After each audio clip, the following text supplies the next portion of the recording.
Buat ibu-ibu tertekan kok tidak? Tidak Atau sudah terlalu terbiasa tertekan sampai tidak rasa lagi itu tekanan. Kadang-kadang saya bilang, suami-suami jujur-jujurlah. Kadang-kadang kita ini badan besar, mantap, style mantap, tapi kadang-kadang dia kasih bangun dan puisi, mama, ya tolong ambil remote dulu. Gimana ini? Setengah meter.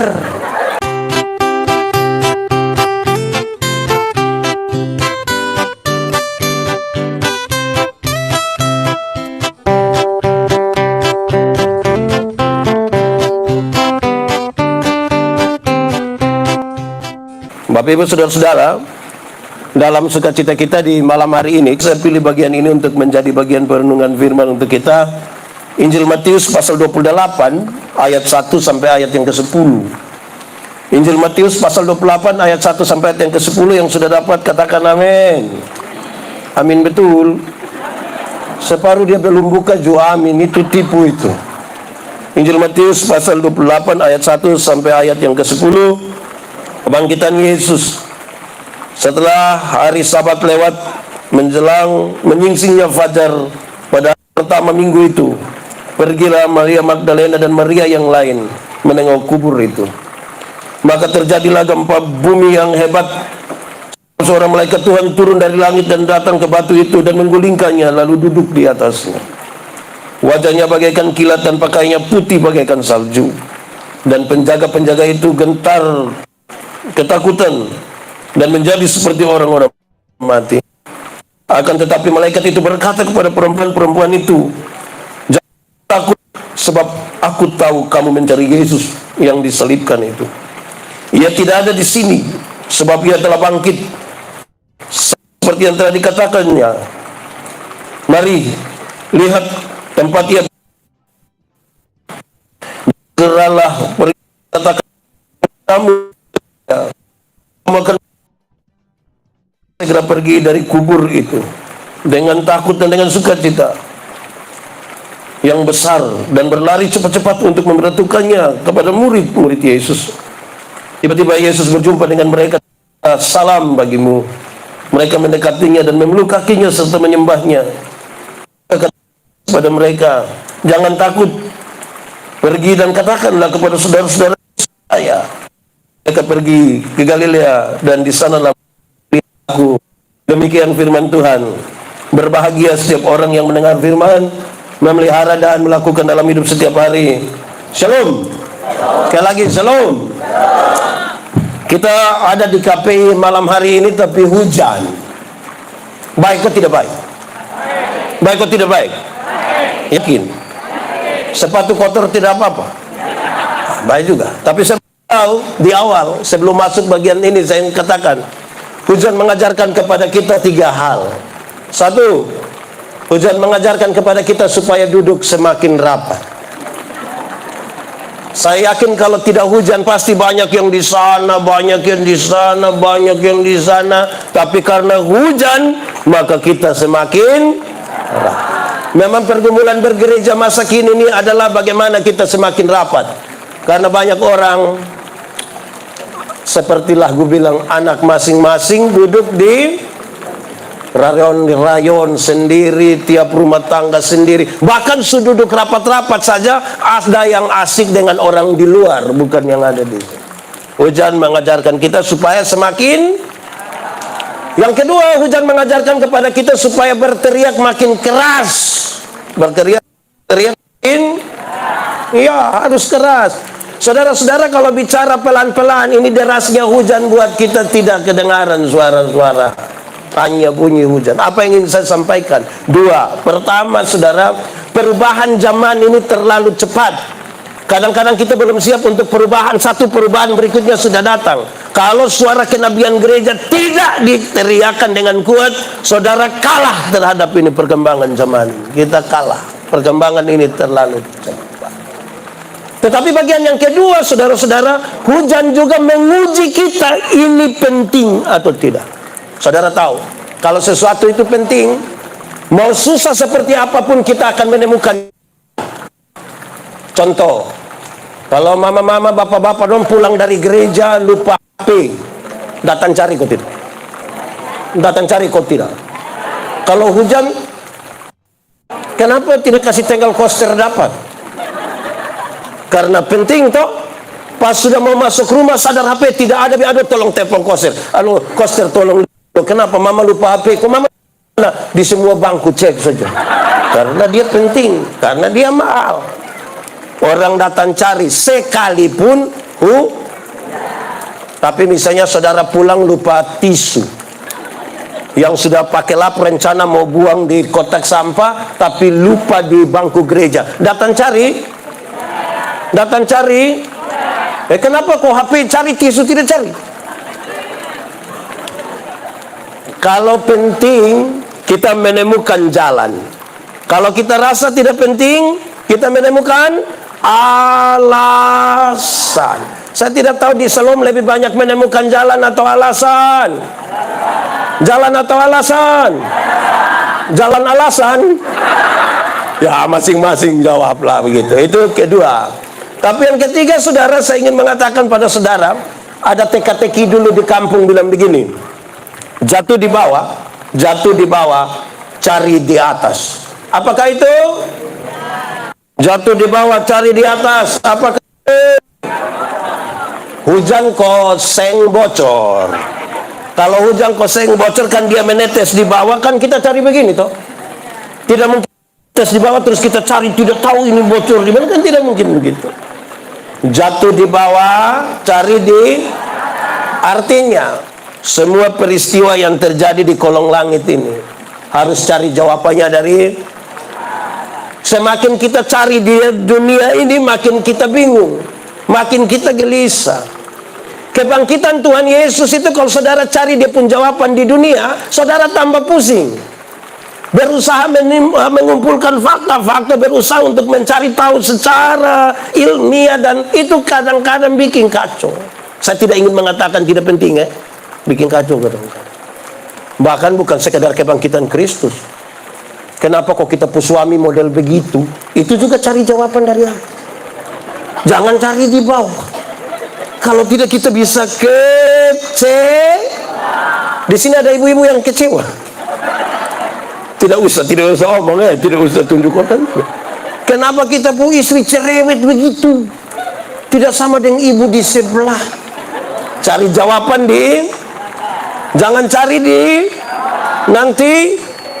Kecewa ya, baik. Berarti kecewa ialah karena terlalu cari jawaban di, harus carinya di. Oke, itu kira-kira pengantar tentang hujan. Supaya besok pagi jam 5 hujan sekalipun datang kok tidak? Yakin? Janji? Kalah? Oke, baik. Itu pertama. Saudara-saudara, kita baca teks ini dalam kaitan dengan tema bahwa ia mendahului kamu ke Galilea. Sebuah kisah yang baik untuk kita berenungkan. Setelah Tuhan Yesus bangkit, perjumpaan pertama kali dengan murid-muridnya waktu menuju ke Galilea. Kenapa Galilea itu menjadi penting, saudara-saudara? Paling tidak sejumlah alasan ini menarik. Pertama, di Galilea itu Tuhan Yesus dibesarkan. Nazaret merupakan wilayah di Galilea. Tuhan Yesus dibesarkan di situ. Dia akan pulang dan berjumpa kembali dengan anak-anak, dengan orang-orang yang dulu mereka punya masa kecil bersama-sama. Saudara-saudara, banyak orang kenal pendeta Yandi ini kan dia pendeta. Karena dia terkenal, makanya orang cari. Saudara kalau pulang dan ketemu dengan teman-teman yang dulu masih main kayu doi, yang masih main kelereng, masih main gambar, masih main tali merdeka, itu pengalaman yang baik sekali dalam perjumpaan. Kebangkitan Yesus itu kemudian dia pergi ke mana? Galilea, tempat di mana dia dibesarkan di sana. Galilea juga merupakan tempat di mana Tuhan Yesus memulai pelayanannya yang pertama di sana. Dia akan berjumpa dengan teman-teman sepelayanan. Dia akan berjumpa dengan orang-orang yang mungkin ada sibuk melayani, dan mungkin beberapa orang di antaranya adalah orang-orang yang belum sepakat dengan dia ketika dulu dia melayani. Mungkin mereka tidak satu hati dulu, dan mereka akan berjumpa setelah kebangkitan Kristus itu. Kristus ke sana. Saudara-saudara, itu akan jadi sebuah kesaksian yang baik selanjutnya. Di Galilea itu, saudara-saudara, sebagian besar dari pelayanan Yesus terjadi di Galilea. Dan Tuhan Yesus akan kembali ke sana. Dia akan kembali ke sana. Saudara, bersama-sama dengan perempuan-perempuan itu, dan banyak oleh karena acara Paskah, mereka pergi ke Yerusalem, ada di selatan, Galilea ada di utara. Mereka pergi ke selatan, dan kemudian dia bilang, aku mendahului kamu ke sana, mari kita pulang kembali ke tempat di mana kita ada, di mana kita dibesarkan, di mana kita memulai banyak sekali kehidupan dan pelayanan. Saya kira ini gampang sekali bagi kita untuk menarik sebuah kesimpulan sementara bahwa kebangkitan Yesus itu, dia membawa kembali dirinya hadir di dalam realitas kehidupan semua orang. Yang ada kecil, yang ada masa pelayanannya, masa di mana mungkin kita saling berbenturan satu dengan yang lain, mungkin kita tidak aman dalam keluarga dan seterusnya. Saya ingin mengatakan, bahkan di Galilea itu, saudara-saudara, mujizat Tuhan banyak terjadi di situ. Dan malam hari ini saya ingin katakan bahwa kebangkitan Kristus itu sekaligus kebangkitan kembali mujizat dan kuasa-kuasanya. Amin. Saudara percaya mujizat masih ada? Yakin? Yakin sekali atau yakin saja?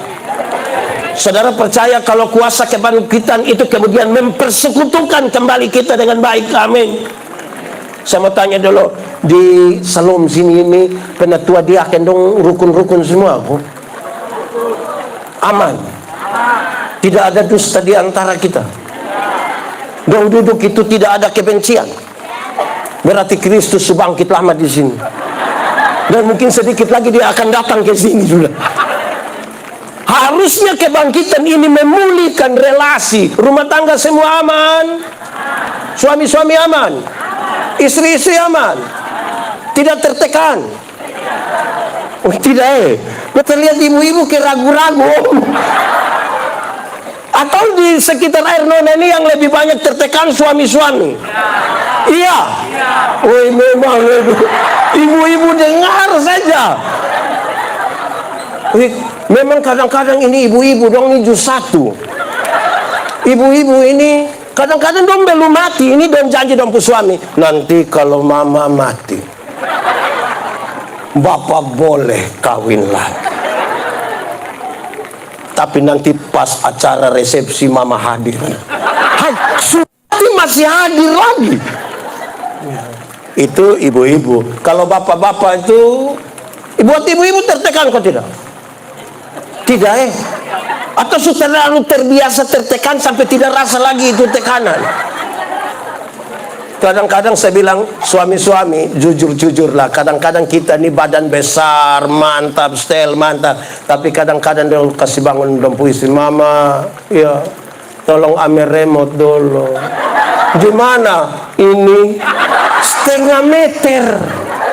Betul? Di Arnona ini ada suami begitu? Ada anak fam apa? Jangan omong itu ya. Jadi Tuhan Yesus itu dia hadir kembali dalam kehidupan kita, saudara-saudara. Ingat, kita masih tinggal di dunia. Dan kebangkitan itu menjumpai kita yang ada di dunia. Belum kesel. Saya mau tanya saudara, tolong jawab dengan yakin, pasti dan penuh iman. Surga lebih baik atau dunia lebih baik?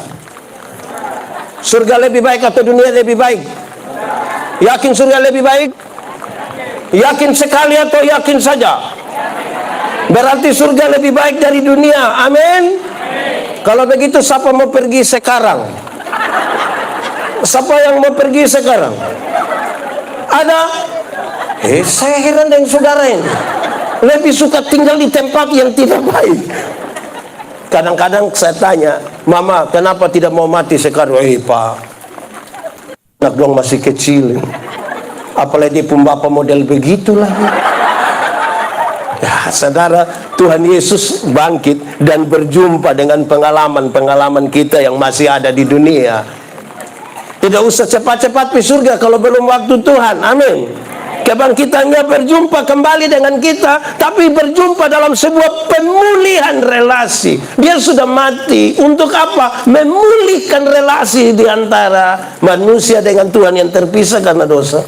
Dan harusnya dia sebuah pemulihan di antara kita sebagai anggota-anggota dari satu tubuh. Amin. Harusnya kita aman-aman sudah. Kita ini juga kadang-kadang kayak apa kok? Bukan berkelahi, bertengkar, tapi tiap hari pelayanan. Sedikit-sedikit bilang darah Yesus berkuasa. Sedikit-sedikit bilang Tuhan Yesus tolong. Tapi tiap hari bakalai dengan kakak, adik, ipar-ipar, mama mantu, dan bapak dari Wenlasi. Jadi kita nikah dengan siapa-siapa pemantu Wenlasi. Karena itu saudara-saudara harusnya kita renungkan kembali. Toh kita ini dipulihkan kok tidak. Ingat Tuhan mendahului kamu ke Galilea. Itu pertama. Berjumpa kembali dalam sebuah kenyataan hidup. Sekaligus meyakinkan mereka yang penuh keraguan-raguan. Yang tidak percaya ini sekarang saya bangkit. Supaya semua menjadi pulih. Tapi saudara yang kedua. Kita membaca bahwa ada perempuan-perempuan di situ. Disebutkanlah ada Maria Magdalena, ada perempuan-perempuan lain yang ada di situ. Yang menarik saudara-saudara bahwa kisah tentang perempuan-perempuan itu adalah perempuan-perempuan itu ada di banyak sekali perjalanan dari Tuhan Yesus. Waktu di Galilea mereka melayani Yesus di situ, dalam pelayanannya mereka menyertai Dia. Waktu Tuhan Yesus digiring di Via Dolorosa menuju ke Bukit Golgota, ada perempuan-perempuan itu. Waktu Tuhan Yesus disalibkan, ada mereka di situ. Waktu Tuhan Yesus dikuburkan, ada mereka di situ. Dan hari ini ketika kita baca, waktu Tuhan Yesus bangkit, mereka ada di situ. Pagi-pagi benar, matahari baru mau terbit. Berarti dong start dari rumah tuh gelap kok terang. Dulu ada listrik kok belum. Dong jalan menuju kuburan. Tidak ada listrik lagi, gelap lagi, jalan menuju. Orang-orang bilang di kuburan itu banyak setan. Betul? Orang-orang bilang di kuburan banyak setan. Betul? Betul? Beta lihat ke saudara ragu-ragu. Sono apa setan, sono apa? Di kuburan banyak setan, betul? Tidak betul. Kalau di kuburan banyak mayat, betul. Belum tentu banyak setan. Setan juga bisa ada di gereja. Betul. Setan juga bisa ada di KPI. Betul. Setan juga bisa ada di KPI ini malam, betul? Nah, yang mana coba? Tapi saudara tahu, yang ingin saya katakan di sini adalah perempuan-perempuan ini mereka berjalan di kegelapan itu menuju tempat yang menakutkan itu. Lebih disebabkan karena mereka punya pengalaman iman dengan Tuhan. Pengalaman kebersamaan dengan Tuhan itu membuat mereka mengalahkan mereka punya ketakutan. Mereka berjalan pergi ke tempat itu. Mungkin dengan harapan yang kecil akan berjumpa dengan Yesus karena batu kubur yang besar. Tapi mereka mau pergi ke sana. Maria Magdalena. Kalau saudara baca Lukas pasal 8 ayat 2, dia sampaikan, dulu dia pernah kerasukan 7 roja. Tuhan Yesus menyembuhkan dia. Pengalaman dengan Yesus secara pribadi membuat dia ada di mana Tuhan Yesus ada, di situ dia ada. Pertanyaannya adalah, saudara punya pengalaman dengan Tuhan atau tidak? Harusnya kita jujur, saudara. Kenapa? Karena banyak orang tidak mau mengaku sebuah pengalaman iman bersama-sama dengan Tuhan. Kalau kita bangun tidur saja harusnya itu sebuah pengalaman dengan Tuhan. Ada orang tidur-tidur terus tidak bangun lagi. Tapi saudara masih bangun kok tidak? Bayangkan kalau tadi malam Tuhan pimana kok begitu terus tadi pagi lupa kas bangun kita. Ini hari sapa kubur sapa. Jadi harusnya dari hal-hal kecil orang memahami sebuah pengalaman dengan Tuhan. Seberapa kuatnya itu, saudara? Ada satu waktu, datang dua penginjil bilang kepada saya, mereka bilang begini, pendeta, woi, kenapa? Ini berat, Pak Pendeta. Apa yang berat? Pak Pendeta, ini berat, kenapa? Karena ada tulisan tentang 12 jam terakhir bersama sang guru. Itu tulisan menyebutkan bahwa Tuhan Yesus tidak mati. Tuhan Yesus disalibkan, itu ada orang lain yang ganti Tuhan Yesus turun secara gaib, terus dia pergi ke Prancis, dan ada, kenapa kok di sana kok? Dia tidak mati. Pak Pendeta, ini tulisan beredar sudah sangat luas. Jadi saya senyum-senyum, saya tertawa. Dorang bilang, Pak Pendeta kok ketawa-ketawa? Saya bilang, jadi lupa mau saya menangis. Mereka marah saya, terus saya tanya dorang dua. Saya tanya dorang begini, kamu dua orang punya kemampuan untuk menarik kembali semua buku yang sudah beredar? Dorang bilang tidak. Oke, pertanyaan kedua, kamu dua punya kemampuan untuk menghapus memori ketika orang sudah pernah baca buku itu? Punya kemampuan? Tidak. Ya berarti kamu dua pun kegelisahan itu tidak mempengaruhi apa-apa, tidak merubah apa-apa. Untuk apa kamu marah saya ketawa? Kalau ternyata kegelisahanmu pun tidak merubah apa-apa. Terus saya bilang ke dorang, kamu mau tahu dia pun jalan keluar? Oke, coba Pak Pendeta. Saya bilang dia pun jalan keluar ringan-ringan saja. Suruh dorang itu cetak tambah banyak, bikin dalam rupa video, bagikan dengan cuma-cuma, bagikanlah ke seluruh dunia. Tapi saya mau kasih tahu saudara, perjumpaan pribadi saya dengan Tuhan Yesus tidak bisa diputuskan hanya karena itu tulisan kecil. Tidak bisa. Perjumpaan pribadi. Karena itu saya tanya di awal, saudara punya pengalaman bersama dengan Tuhan kok tidak? Jangan sampai selama ini kita bertanya, kita berbicara tentang apa pengalaman orang lain dengan Tuhan, dan bukan pengalaman kita dengan Tuhan. Nanti ada satu orang datang ngomong begini, kita pusing. Berusaha untuk dikumpulkan fakta-fakta sejarah untuk menyatakan Yesus ada. Saudara, kita dianugerahi percaya sekalipun tidak melihat. Kalau saudara tidak punya pengalaman, tidak bisa. Harus jujur. Amin kok. Kenapa saudara lihat saya?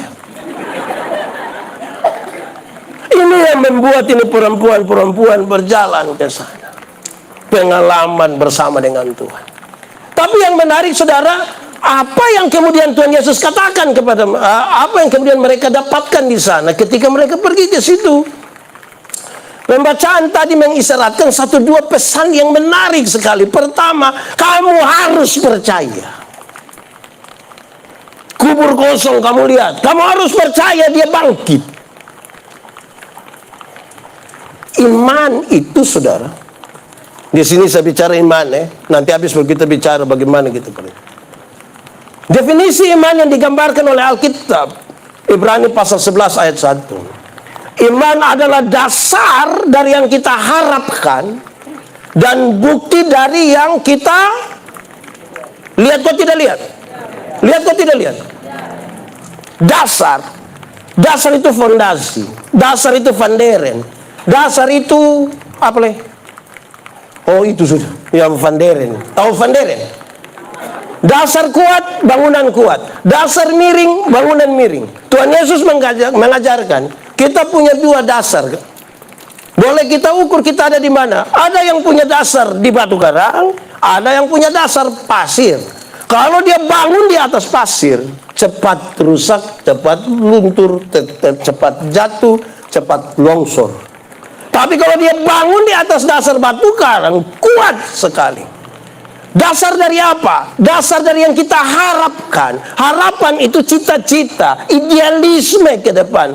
Apa yang ingin kita capai? Saudara mau jadi yang paling kaya, silakan. Saudara mau jadi yang paling pintar, silakan. Saudara mau jadi yang paling cantik, silakan. Persoalannya, saudara sementara bangun ini di atas dasar apa? Karena orang-orang yang tidak kenal Tuhan pun sementara bermimpi untuk jadi kaya. Mau jadi pintar, mau jadi cantik. Semua orang mau glowing. Iya toh? Di ada yang mau glowing ada. Dia majelis kok jemaah. Kok majelis jemaah. Semua orang mau. Persoalannya Kita sementara membangunnya di atas dasar apa? Dasar apa? Dasar dari apa sekarang? Dia bilang, dasar dari yang kita harapkan. Dan yang kedua dia bilang, bukti dari yang tidak kita lihat. Bukti dari yang... Ini menarik, kenapa saudara? Banyak orang kan ingin melihat dulu, berpercaya toh. Tapi iman bilang, tidak melihat tapi... Bagaimana sekarang menjelaskannya? Saudara, para arsitek. Di sini ada yang arsitek kok? Tidak ada. Kita pun saudara ada. Para arsitek, waktu dong mau gambar satu bangunan, dong mulai menggambarkan di sini. Kamar di mana, jendela di mana, pintu di mana, dia pun tangga ke mana, ukuran berapa, dia gambar duluan di sini. Kelihatan atau tidak kelihatan? Setelah habis di sini baru dia tuangkan di kertas yang bisa dilihat. Amin. Dari sesuatu yang tidak dilihat oleh banyak orang, sekarang dia tuangkan untuk bisa dilihat oleh banyak orang. Dari sesuatu yang tidak kelihatan. Ini sebegitu seriusnya. Saya mau sampaikan pada saudara, apa yang saudara gambarkan di sini tentang Tuhan, apa yang saudara taruh di sini, konstruksi berpikir macam apa yang saudara bangun di sini tentang Tuhan, mempengaruhi tindakanmu tiap hari. Dari sesuatu yang tidak lihat muncul pada sebuah kenyataan. Pertobatan dalam Alkitab selalu dimulai dari pertobatan cara berpikir di sini dulu.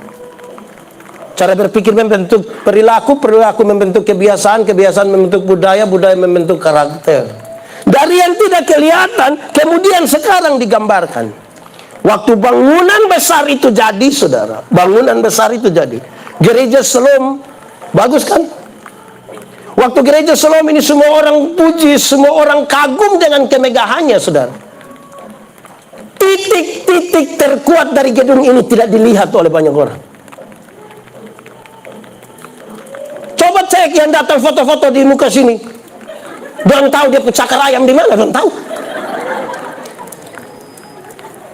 Titik-titik terkuat dari sebuah bangunan itu tidak diketahui oleh banyak orang. Tidak dilihat oleh banyak orang. Orang melihat kemegahan, tapi titik terkuatnya tidak dilihat. Siapakah yang paling tahu titik terkuat dari sebuah bangunan? Dimungkinkan hanya dua. Satu, orang yang menggambar. Kedua, tukang yang mengerjakan. Di sini saudara harus percaya itu. Kisah terhadap perempuan-perempuan ini harus menjadi bagian dalam kisah ini. Kita taruh apa di sini yang tidak kelihatan? Bentuk kita pun perilaku. Saya menjelaskan di mana-mana, saudara. Iman yang tidak beriman ini dia tipis-tipis. Kalau ada waktu jalan dari sini Pisoe Kota Balek, tinggal dua orang yang selamat. Satu orang beriman, satu tidak beriman. Yang beriman akan bilang, untung Tuhan saya selamat. Untung. Yang tidak beriman akan bilang, untung tadi saya lompat cepat-cepat. Di satu situasi yang saya tidak tahu kita di Shalom ini lebih banyak untung Tuhan atau untung saya. Untung Tuhan atau untung saya. Yakin? Kalau sudah yakin betul mau bilang apa? Karena tidak kelihatan. Amin kok. Nanti saudara yang akan buat itu yang tidak kelihatan, yang tadi saudara bilang yakin dalam kehidupan. Karena iman menunjukkan yang model begitu. Saudara percaya? Apakah saudara bangun dengan baik? Saudara percaya pada kebangkitan itu atau tidak? Itu menjadi serius. Kalau tidak, saudara jangan cepat-cepat ikut ini. Dia mendahului kamu ke Galilea. Kalau saudara tidak membangun duluan percaya. Mereka bukan saja disuruh percaya, mereka disuruh pergi dan beritakan, kasih tahu kepada orang lain. Kristus telah bangkit. Sekarang ini jadi sebuah persoalan. Saya tanya banyak orang di mana-mana. Kalau sebentar saudara pulang, saya kasih saudara uang masing-masing 100.000 rupiah. Saudara senang kok tidak? Senang kok tidak? Cerita orang kok tidak? Pasti saudara cerita toh, lu rugi sana pergi gereja. Kenapa? Itu pendeta yang kepala botak itu kasih kita uang 100. Sekarang saya tanya, Tuhan Yesus mati bagi kita lebih mahal dari 100.000 atau lebih murah dari 100.000? Lebih yakin? Pertanyaannya, kalau dia lebih mahal dari 100.000, sudah cerita orang, sudah cerita siapa? Dapat pulsa 5.000, saya kasih tahu seluruh jagat maya, jagat raya, dan dunia lain. Itu dapat kirim 5.000. Saya foto itu yang bilang pulsa masuk, foto lain baru muat di Facebook, tulis terima kasih kak, pulsa masuk. Besok lah ya, ini perakus. Pulsa 5.000 masuk, cerita seluruh dunia. Tuhan Yesus mati dan bangkit bagi saya dan saudara, tidak pernah bicara kepada siapapun. Lantas saudara ingin mengatakan saudara percaya? Saudara tahu bahwa perempuan-perempuan ini berjumpa dengan sahabat-sahabat mereka sepelayanan, kasih tahu Yesus bangkit, sahabat saya belum tentu percaya. Sekarang saudara ingin katakan, harus in bareng sujadi. Pergi dan katakan kepada orang lain. Coba ingat-ingat, kita tapi katakan kok tidak. Saya punya 2 pengalaman. Saya cerita saudara, saya cerita ulang saja. Saya pulang pelayanan dari Atambua malam, naik bis malam, Sinar Gemilang. Itu oto pular itu ngeri. Saya duduk dengan satu pak, pokoknya waktu dua samsa. Ini oto lari kincang. Terus beta bilang dia, Bu, kira-kira kalau ini oto tak balik, Bu yakin masuk surga? Sembarang sih. Beta tahu bahwa dia ketakutan, terus beta bilang, Om, beta dulu begitu, beta takut ini masuk surga, kok tidak. Tapi setelah beta tahu Tuhan Yesus lahir untuk beta, mati untuk beta, bangkit untuk beta, naik ke surga untuk beta. Sekarang beta yakin mati dimanapun, kapanpun, dengan cara apapun, beta yakin pasti masuk surga. Kenapa yakin begitu? Kita manusia berdosa ini, kalau bukan Tuhan kita siapa? Dia minta beta berdoa, kasih dia di atas waktu jalan. Kedua, satu saat beta pulang pelayanan dari Kaineno. Kaineno itu 15 km dari Winlasi. Saudara tidak usah cari di Google, mungkin tidak ada. Waktu beta ada di situ itu tempat terlalu susah. Musim hujan begini setengah mati, itu anjing sata tanam. Dia kaki begini mau angkat susah. Beta pulang mau ke Soe, kira-kira 6:30 atau jam 7 malam. Pas keluar dari situ, rupa-rupanya ada satu nona, dia kerja di Plan Internasional di Soe. Dia mau pulang ke Soe, tapi kan daerah perbatasan antara Natuna dan Nuban, malam lagi. Mungkin dia takut jalan sendiri. Dia tunggu kalau ada yang lewat situ dan mau keluar ke Soe. Dan tiba-tiba dia dengar ada bunyi motor dari arah bawah menuju ke dia. Dan itu saya. Saudara keker mana kok? Itu saya. Pas sampai di dia pemuka, mungkin dia takut beta lewat, dia lompat di tengah jalan, baru dia bilang, Kak. Beta dalam hati, Kak. Ini malam, makanya dia bilang, Kak. Kalau siang dia bilang, tahu juga. Tapi sudahlah, manfaatkan malam itu. Pas dia bilang, Kak, terus beta langsung bilang, iya dek, biar berimbang. Tidak mungkin dia semangat sekali kau bilang, Kak, terus beta bilang, omong deng, kan tidak mungkin. Pekabaran Injil itu harus dimulai dari persahabatan. Bogoy, maki-maki orang baru bilang Injil. Injil apa maki-maki? Persahabatan. Amin toh. Terus dia bilang, kakak mau pisoe? Iya, boleh kita sama-sama, kenapa tidak? Kita dua sama-sama, motor masing-masing, beta jalan kiri, dia sedikit di tengah. 3 kilometer kemudian kami sampai di Kie. Ada orang bawa motor lari kencang dari belakang, kencang sekali. Serempet dia begitu, terus lewat lari jauh ke sana. Beta tahu dia marah, dia jengkel karena itu keadaan. Terus beta bilang dia, non, kira-kira kalau itu orang tadi itu dia celaka, kau mati masuk surga, kau tidak? Ini nona bilang macam begitu, itu tidak masuk, itu tidak masuk, itu tidak masuk. Terus beta bilang, tapi kalau nona sendiri yang mati yakin masuk surga, kau tidak? Terus dia bilang, tahu lah ini. Bayangkan ya, kita klaim semua orang neraka habis. Tapi kita sendiri tidak punya keyakinan. Bagaimana mau mengatakan kalau keyakinan tidak ada? Terus beta tahu dia punya masalah. Beta bilang ke dia, non, kakak dulu begitu. Hei, persahabatan. Saudara ini terlalu negatif. Saya bilang, non, kakak dulu begitu. Kakak takut. Mati mau gimana?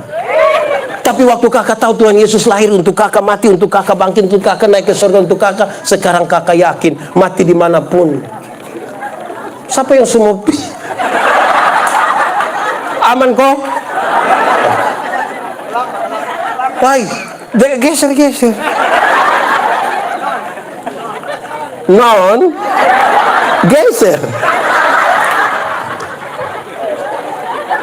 Tuhan Yesus itu lahir untuk kakak, mati untuk kakak, bangkit untuk kakak, naik ke surga untuk kakak. Sekarang kakak yakin mati dimanapun, kapanpun, dengan cara apapun, kakak yakin pasti masuk surga. Kakak bisa yakin begitu? Nona, kita orang berdosa. Mungkin di hadapan manusia kita bisa tahan-tahan untuk tidak mencuri, tidak apa-apa. Tapi saudara tidak tahu saya puisi hati macam apa, toh? Penuh dosa, keinginan yang jahat penuh di sini. Kalau kita harus selamat, itu hanya karena Tuhan, bukan kita. Dia bilang, aduh kakak, kalau begitu kakak bisa doa buat beta kok? Boleh. Kita dua berdoa di atas motor sambil jalan. Tapi kami dua tidak tutup mata. Berani kami dua tutup mata, kami dua sudah selesai. Tapi saya ingin mengatakan kepada kita, beranilah sedikit untuk mengatakan sesuatu. Kalau saudara percaya kepada kebangkitan itu, karena saudara diharuskan pergi dan beritakan. Pergi. Amin kok? Kenapa lihat saya? Pergi. Tapi yang ketiga sekaligus, jangan takut, kamu mesti bersuka cita. Percaya, bersaksi, dan menyampaikan bagi-bagi itu berita. Tapi kamu mesti dengan sukacita. Sukacita dan senang sama kok beda. Senang dan sukacita beda kok sama. Sama kok beda. Beda kok sama. Sama kok beda. Beda nah. Revo. Beda, kok dia pun tulisan sa beda. Amin kok. Senang itu berurusan dengan kepuasan yang saudara terima. Saudara terima dari luar, saudara merasa senang, puas. Tapi sukacita berurusan dengan sikap terhadap keadaan. Menyangkut senang, Alkitab berkata, ada waktu untuk senang, tapi ada waktu untuk susah. Jadi kalau saudara sementara senang sekarang, ingat, sedikit lagi susah. Kalau saudara sementara susah sekarang, mungkin sedikit lagi mati. Dan kita juga tahu kita mati. Tapi ikut suka untuk dapat senang, bukan dapat sukacita. Banyak kali kita beribadah untuk dapat senang, bukan sukacita. Sukacita sikap terhadap keadaan. Kalau senang yang kita cari, dunia bisa berikan kepada kita. Uang yang banyak membeli kesenangan, tapi tidak bisa membeli sukacita. Sukacita itu hanya bisa kita temukan di dalam siapa? Disuruh begitu. Bagi perempuan-perempuan itu, kamu harus mengalami itu dulu. Ingat, dia mendahului kamu ke Galilea karena kamu akan melanjutkan hidup nanti di sana. Kalau ini hal tidak ada, apa bedanya kita yang mengalami kebangkitan Kristus? Tapi ada satu kalimat. Kalimat pendek ini yang paling kuat harusnya menjadi bagian kita. Jangan. Sama-sama 1, 2, 3. Lebih kuat 1, 2, 3. Jangan takut kalau pakai bahasa sabu bilang. Boleh? Di sini ada yang orang timur. Tidak usah angkat tangan. Kita pemuka sama semua. Jangan takut pakai bahasa timur bilang. Kayak semua tahu. Ini kalimat yang menarik. Saudara-saudara, jangan takut. Saya ingin untuk kita memahami sesuatu di sini. Ketika mereka bilang jangan takut, jangan takut, itu tidak dimaksudkan supaya kita kehilangan rasa takut, bukan. Tetapi jangan takut itu punya maksud adalah kamu akan melewati persoalan-persoalan hidupmu bersama-sama dengan Tuhan. Jangan. Saudara punya masalah? Tidak usah om. Saya lihat yang ini muka masalah semua. Masalah ialah kesenjangan antara harapan dan kenyataan. Harapan menikah umur 28, sekarang 34. Masalah. Harapan ibadah malam hari ini tidak ada hujan. Sudah bikin tenda semua. Kenyataan? Hujan. Terlalu banyak kita punya kesenjangan antara harapan dan kenyataan. Tapi bilang, jangan. Bukan kehilangan rasa takut. Tapi perjalanan bersama-sama dengan Tuhan membantu saudara untuk melewati pergumulan. Saya pakai contoh. Dulu waktu Ramayana, Lipo baru ada. Ada itu tangga berjalan, itu nama apa lagi? Nama apa? Ah, itu eskalator itu. Terus kita bawa tanta dong dari kampung datang. Kita bawa itu tangga. Terus sampai situ kita bilang, tanta, naik. Tanta bilang,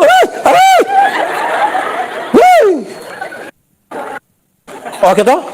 Waktu tanta tidak mau, apa yang saudara lakukan? Satu, saudara akan kasih contoh toh, begini. Setelah kasih contoh, ternyata itu tanta belum mau. Lalu apa yang saudara buat? Pegang dia. Pas tanta datang dia, betul. Itu toh, tidak apa-apa toh. Oh, nah sudah, ini apa dong belanja biar tanta naik turun. Waktu baru pertama dia takut, sudah bisa. Betul kok tidak? Itu tanta ada di sini. Itu tanta ada di sini. Dia pakai baju warna. Tuhan Yesus bilang begini, jangan takut. Apa yang selalu membuat Anda ketakutan? Masalah-masalah dalam hidupmu. Jangan takut. Sebab apa? Akulah jalan. Akulah jalan keluar. Akulah metode. Akulah rumus. Supaya ketika kau berjumpa dengan masalah-masalah dalam hidupmu, pakailah cara-cara yang aku lakukan. Jangan takut. Waktu Tuhan Yesus bilang, aku jalan, dia bukan tidur antara dunia dan surga. Kau siapa mau masuk surga, nah injak bab tua di kaki kau pelampau. Bukan begitu. Pakai cara-cara. Itu hari saya bilang di sini. Satu Tuhan Yesus urus seorang perempuan berzina yang kena tangkap. Supaya nanti kalau ada yang berzina, nah urus pakai cara Tuhan Yesus. Jalan itu. Orang tangkap mau datang di Tuhan Yesus. Menurut hukum setempat, ini perempuan harus dilempar dengan batu sampai Tuhan Yesus bilang begini, siapa yang rasa diri tidak berdosa silakan angkat batu lempar duluan. Ada yang lempar? Terus Tuhan Yesus tanya, dosa di mana? Sepulang Bapa. Engkau pergilah dan jangan berbuat dosa lagi. Itu cara yang Tuhan Yesus pakai. Waktu Tuhan bilang pergilah dan jangan berbuat dosa lagi, Tuhan tidak kompromi dengan dosa. Dosa tetap dosa. Tetapi kepada perempuan pendosa ini Tuhan Yesus beri kesempatan baru. Masa lalu tidak bisa dirubah, tapi sekarang masa depan mau dirancang di dalam nama Tuhan. Sekarang saya mau tanya bapak-bapak dulu, suami-suami. Bapak-bapak, di sini bapak-bapak dua satu. Bapak-bapak, kalau satu saat ketahuan istri ada selingkuh dengan teman kantor, bisa urus pakai cara Yesus? Bisa urus pakai cara Yesus? Bisa cari mama, kau bilang, mama, pergilah dan jangan berbuat dosa lagi. Bisa? Bisa. Wah, kita bilang, mama, pergilah dan jangan pulang lagi lu. Jangan takut. Saya mau tanya yang mama-mama, ibu-ibu, di sini tidak banyak ibu-ibu. Ibu-ibu, satu saat ketahuan suami ada selingkuh dengan teman kantor, bisa urus pakai cara Yesus? Bisa. Bisa. Cari waktu aku bilang, papa, pergilah dan jangan berbuat dosa lagi. Pasti waktu bilang, puji Tuhan. Banyak kali ibu-ibu tidak begitu. Tahu suaminya begitu, dia berdiri di muka pintu baru dia bilang, lu kira lu sendiri yang bisa? Jangan lihat umur 40 tahun begini bapak, tapi berapa yang kecewa. Aduh. Pernah dengar itu kalimat? Pernah? Atau sendiri omong? Jadi jangan takut, ada masalah, tapi pakai cara yang Tuhan lakukan. Jangan takut. Dia cara, metode untuk kita melewati. Tuhan tidak pernah menjanjikan lautan tenang, tapi jangan takut. Bukan laut kalau tidak ada gelombang. Air yang tidak ada gelombang dia punya apa? Aqua. Tapi kalau laut, apalagi laut sabu, kan tergoyang tuh. Tapi Tuhan menyertai kamu. Jangan. Saudara kalau baca habis ini pasal dia bilang, jangan takut, aku menyertai engkau sampai kepada kesudahan zaman. Sampai kepada kesudahan zaman. Mau susah, mau senang, mau tertawa, mau menangis, mau susah, sedih, aku menyertai engkau. Jangan takut. Bukan kehilangan rasa takut, tapi sebuah kepastian dalam perjalanan dengan Tuhan untuk mengikuti apa yang Tuhan mau.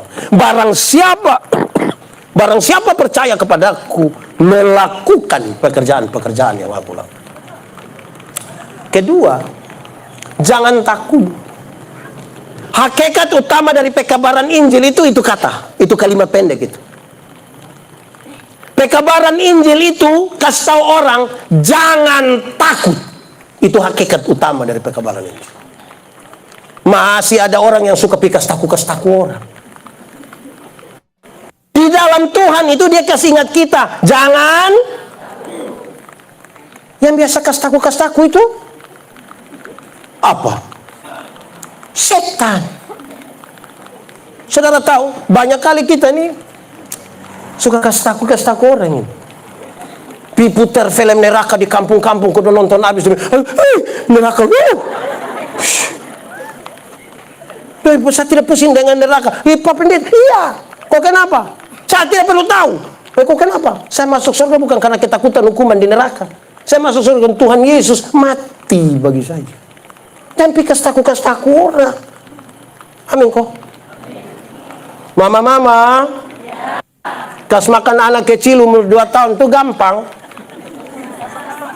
Kan dia lari-lari toh. Mama ikut terus, mama bilang, anak dong soalnya bisa mengerti orang tua sedikit. Anak umur 2 tahun suruh mengerti dia punya mama yang 40 ini. Anak kalau tidak mau makan, kasih tau dia bye-bye. Ade, makan biar adik sehat. Ayo sayang makan Ini anak tidak mau makan, dia bilang, makan itu om datang. Itu om datang. Ini anak tumbuh dalam ketakutan. Di sini ada yang tukang kastaku ikan. Itu om ada di sini. Ya. Anak kalau malam-malam belum bisa tidur, jangan kastaku dia, om bye-bye. Ayo sayang, bobo sudah biar besok bangun lebih tempo ayo sayang. Ayo bobo sudah sayang, papa dan mama sudah letih ini. Ayo bobo ayo sayang Ayo sayang belum bobo, papa mama bobo duluan Tahu bapak, ini anak tidak tidur dan 2 suami istri sepakat kas mati lampu. Terus bapak keluar dari pintu belakang, pi jendela kamar. Terus bapak sengaja garu jendela. Rrrr. Terus dia pun mama sengaja kaki. Om Adi Subobo. Ini keluarga tipu-tipu. Di Salom ada, di Ernona ada. Itu yang faham apa? Tapi poinnya, saudara, saya mau sampaikan begini, supaya yang lemah itu dikuatkan, yang takut itu dia menjadi semangat, yang bodoh, yang miskin itu jangan takut, kamu bisa maju. Berita hakikat utama dari pekabaran Injil itu kalimat pendek itu, jangan takut. Supaya yang tidak bisa apa-apa itu jangan takut. Dulu ini kan yang bisa keluar di TV itu kita rasa mesti orang dari sana. Kayak kita jangan keluar di TV, kita keluar ke kemana kok. Jangan takut, tujuh bisa.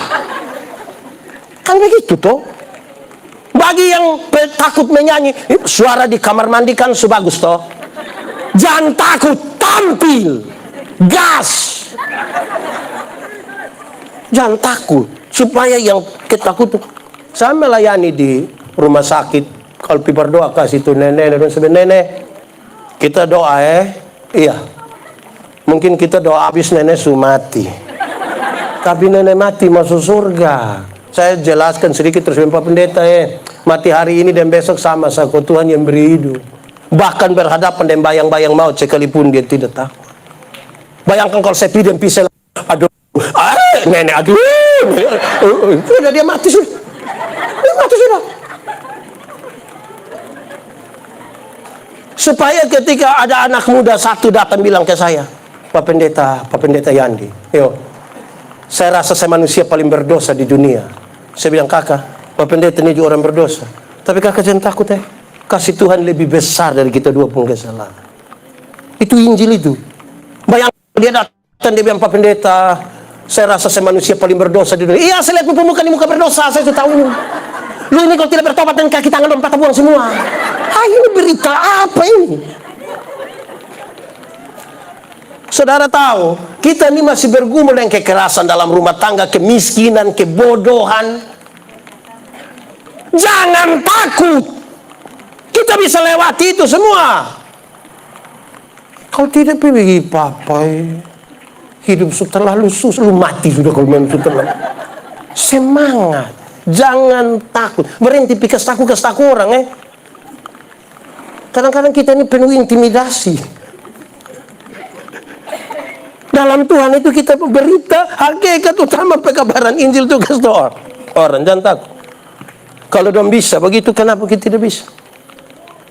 Dan bisa maju, kita bisa maju. Dong bisa pintar, kita juga bisa. Ayo sayang, engkau bisa. Mama dong ini coba tanya dong. Resesi itu apa? Coba tanya dia di satu tempat yang dia ada duduk makan rujak, pakai daster bertanya, resesi itu terus bikin satu seminar besar-besar bertulis, seminar sehari tentang resesi. Suruh dia yang sama omong, silakan ibu bicara 3 menit. Itu tante omong. Itu tante dan omong. Tidak berani toh. Tugas kita untuk sama-sama mama. Beda hanya karena mama itu hari pakai daster. Ini tidak. Kita pun tugas kasih dia supaya dia kuat. Yang lemah dikuatkan. Yang putus asa diberi harapan. Yang ragu-ragu diberikan iman. Yang berbeban berat diberikan kelegaan. Karena kita mau kasih tahu itu. Jangan tambah bikin bodoh orang lain. Ini lagu ini butuh dikritisi. 3, 4. Biar ku miskin ilmu, uangku tak punya. Tahuin lagu? Nah kenapa suruh saya solo? 3, 4. Biar ku miskin ilmu, uangku tak punya, tapi ku punya Yesus senang. Yakin kalau miskin senang? Coba saya yakin kalau miskin senang. Tuhan kita miskin atau kaya? Lalu kenapa dia punya anak dong miskin? Itu. Karena pemalas. Kalau supaya malas tambah paraku sih miskin. Tuhan pintar atau bodoh? Lalu kenapa dia punya anak dong bodoh? Nah itu. cita-cita jadi dokter, tapi pas dengar libur bikin pengucapan syukur. Lama-lama kita bunuh kesuatin orang dong gara-gara kita pun pemalas sekolah. Nah, saudara-saudara, kita pun bisa.